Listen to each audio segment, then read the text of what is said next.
Баршаңа қайырлы күн, құрметті 6-шы сынып оқушылары. Бүгін сендермен 89-шы беттегі барлық тапсырмаларды бірге орындайтын боламыз. Видео бастамас бұрын міндетті түрде арнаға тіркеліп, қоңыраушаны басып қой, достарыңмен бөлісуді ұмытпа. Vocabulary 8A. Places in the city. Қала ішіндегі орындар тақырыбы бойынша тапсырмалар. Exercise 3. Үшінші жаттығу. Match the places to the signs. Төменде берілген белгілерді орын атауларымен бірге сәйкестендірулерің керек. Біріншісі library, кітапхана. Екіншісі street, көше. Playground, ойын алаңы. Аквариум, school, мектеп. Біріншісіне сәйкес келетін сурет ол C. Quiet place, тыныштық сақтаңыз өтінем. Кітапханаға сәйкес келеді. Екіншісі street, көшеге. A. Caution road works ahead. Ескерту алды, жол жұмыстары.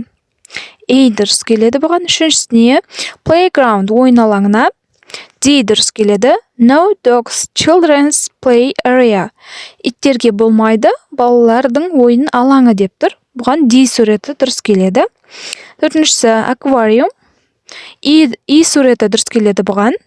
Don't feed the fish. Аквариумдағы балыққа жем беруге болмайды деген сурет. Бесіншісіне school, мектепке. Бұған дұрыс келетіні B.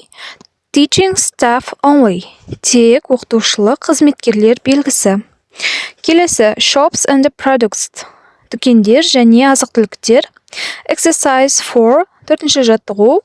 Where would you hear the following sentences from 1 to 8? Match them to the shops from A to H. Which words helped you?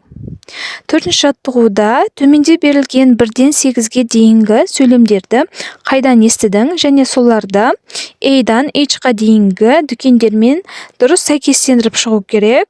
Саған қандай сөздер көмектесті дейді. Біріншісіне Biscuits are in aisle 12. Бисквиттер 12-ші қатарда. Бұған дұрыс келетіні G. Супермаркет.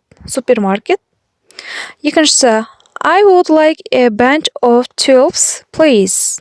Дұрыс келетіні F. Florists, гүл сататын жер. Үшіншісі Do these trousers come in blue? Дұрыс келетіні D. Clothes shop, киімдер дүкені. Төртіншісі Have you got the latest Wagyu? Дұрыс келетіні C. Newsagents. Бесіншісі How much is that silver chain in the window? Бұның дұрыс жауабы H. Jewelers. Алтыншысы Are those cakes freshly baked? Бұл торттар жаңа ғана піскен бе? Бұған дұрыс келетіні Bakery, наубайхана. Жетіншісі Would you like milk with your tea, sir? Шаймен бірге сүт қалайсыз ба, сэр? Бұған дұрыс келетіні A. Кафе. Сегізіншісі Can I have a kilo of minced beef, please? Маған 1 килограмм тартылған сиыр етінен бересіз бе? Бұған дұрыс келетіні B. Butchers, қасапхана. Келесі тапсырма listening and speaking. Тыңдалым және айтылым бойынша. Exercise 5. Бесінші жаттығу. Name the places in the pictures. Now listen to 3 dialogues in which of the places does each take place. Суреттегі орындарды ата. 3 диалогты тыңда және олардың әрқайсысы қай жерде орындалады деп сұрап тұр. Бірінші диалогқа біз butchers A қоямыз, қасапшы. Екінші диалогта бұл жерде дәріханадағы диалог айтылған, сол себепті C. Chemists. Диалог 3. Үшінші диалогқа clothes shop, киім дүкеніндегі диалог айтылған, B. Clothes shop болады. Енді келесі жаттығуымыз exercise 6. Алтыншы жаттығу. In pairs act out a similar dialogue for another shop. Жұппен дәл 5-ші жаттығудағыдай басқа бір дүкен туралы диалог құрастырып, оқып беру керек деген. Төменде үлгі көрсетілген. For example, How can I help you? Сізге қалай көмектесе аламын? I'd like a bunch of roses, please. Certainly. иә, осы сияқты етіп бізде жазуымыз керек. Біздің жауабымыз How can I help you? Мен сізге қалай көмектесе аламын? I would like a cup of tea. Мен бір стакан шай қалаймын. Okay, would you like milk with your tea? Жақсы. Сізге шайыңызбен бірге сүт қажет пе? Yes. Yeah, great. Тамаша. Келесі. How can I help you? Мен сізге қалай көмектесе аламын? Do you have this dress in a red color? Сізде осы көйлектің қызыл түсі бар ма?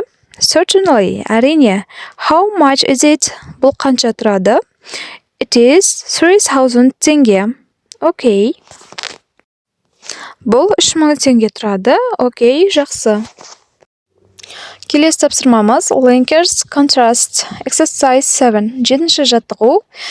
A тапсырмасы. Read the sentences, say them in your language. Төменде берілген сөйлемдерді оқы және оларды өз тілінде айт, қазақ тілінде аударуымыз керек. Алдымен оқып шығайық.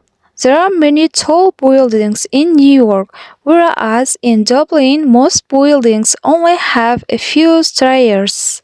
Нью-Йоркте көптеген биік ғимараттар бар, ал Дублинде ғимараттардың көпшілігі бірнеше қабаттан тұрады. There aren't any supermarkets in the village, but there are 2 small green grocers and a baker's. Ауылда супермаркеттер жоқ, бірақ 2 шағын көкөніс сататын дүкен және наубайхана бар. The town is very far from the sea. However, it has a great public swimming pool. Қала теңізден өте алыс, дегенмен оның тамаша қоғамдық бассейні бар. Келесі тапсырма Exercise 7B. B тапсырмасы. Read the text again and compare the two cities. Use whereas, however, but. Мәтінді қайта оқисын және екі қаланы салыстыр деген whereas, however, but сөздерін қолдан.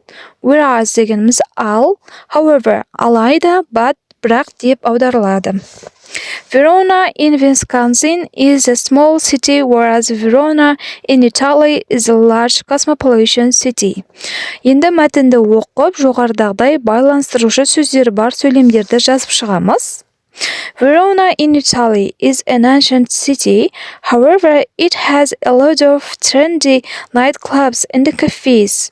Verona in Wisconsin isn't any swimming pools, but in the summer people go swimming in the huge lakes near the town. Енді келесі тапсырма Writing, жазылым бойынша берілген тапсырма Exercise 8, 8-ші жаттығу. Write a short paragraph comparing your town, city, village to Verona, Italy. Think about streets, parks, shops, markets, buildings, houses, restaurants. 8-ші жаттығуда өзіңіздің қалаңызды, ауылыңызды Италиядағы Веронамен салыстырып жазыңыз деген көшелерін, саябақтарын, дүкендерін, ғимараттарын, үйлерін және ресторандарын да ойлап көр дейді. I live in Shymkent, Kazakhstan. It is a busy town in southern Kazakhstan. Here are many big buildings. It has got beautiful parks, clothes shops, big supermarkets, and cozy cafes. Shymkent is very beautiful and modern city than Verona, Italy. Мен Қазақстанда Шымкентте өмір сүремін.